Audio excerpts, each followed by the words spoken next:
Fala pessoal, tudo bem? Vamos hoje aprender there is, there are, na afirmativa também, tá? Tô dividindo também afirmativa, negativa e interrogativa, tá? Então as próximas duas aulas são importantes para você aprender realmente usar essa estrutura das três formas que elas são possíveis de ser usadas, ok? Então vamos lá. O there is e o there are nós usamos para dizer que há ou que existe algo, tá? No português, e muitos alunos cometem muito esse erro, eles usam o verbo ter para indicar que algo existe ou que há algo, né? Mas no inglês nós só usamos o verbo to have, que seria o verbo ter, né? Para falar de coisas que nós realmente possuímos, que nós temos. Tá? O verbo ter em inglês está totalmente ligado à possessão, a você realmente possuir algo, tá? Então, por exemplo, quando você fala eu tenho um carro, I have a car, tá certinho, você tem mesmo carro. Mas quando você fala tem um parque na minha cidade, você não é dono do parque, você não tem nenhuma relação com o parque. Então você não vai usar o verbo have, você vai usar there is, tá? Agora, quando os alunos vão traduzir na cabeça deles do português para o inglês, eles falam, tem um parque na minha cidade. Aí eles já vão direto e falam, have a park in my city. E tá errado, tá bom? Porque você não possui o parque. Então, para tudo que você quer falar que existe, que há, tá? Ou que tem, mas que não é você que tem, que existe simplesmente, você vai usar o there is e o there are, tá bom?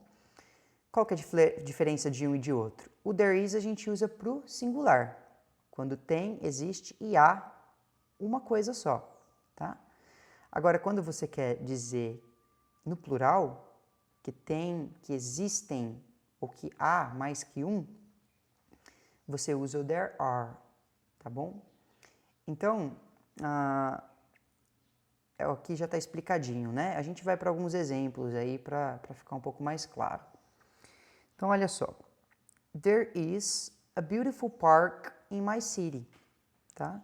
Então, tem, existe ou há um parque bonito na minha cidade. Tá? Agora, os alunos mais uma vez, né, reforçando, os alunos de fala portuguesa, como o mais comum é falar, tem um parque bonito na minha cidade, eles vão e colocam aqui, ó, have a beautiful park in my city. Tá errado, tá bom? There is, porque você não é dono do parque. Um exemplo com there are aqui. There are many ambulances outside. Então, existem ou há muitas ambulâncias lá fora. Você não é dono delas. Elas existem, elas estão lá, mas você não é dono delas. Então, there are, tá? There is a boy at the door. Existe ou há um garoto na porta. Tá? E there are boys playing on the field. Existem ou há garotos jogando no campo. Tá bom? Então, o verbo to be também é a base do there is e there are, né? Como vocês podem ver, para quem já sabe, o verbo to be tá aqui, ó, is e are, é o verbo to be, tá? Aqui eles não representam ser e estar, tá? Eles representam isso que a gente viu aqui, mas é porque eles não estão sozinhos, eles estão acompanhados do there, tá bom? Então, se você vê o verbo to be acompanhado do there, ele não quer dizer ser e estar, ele quer dizer ter, ou tem, né? Existir e haver, tá bom?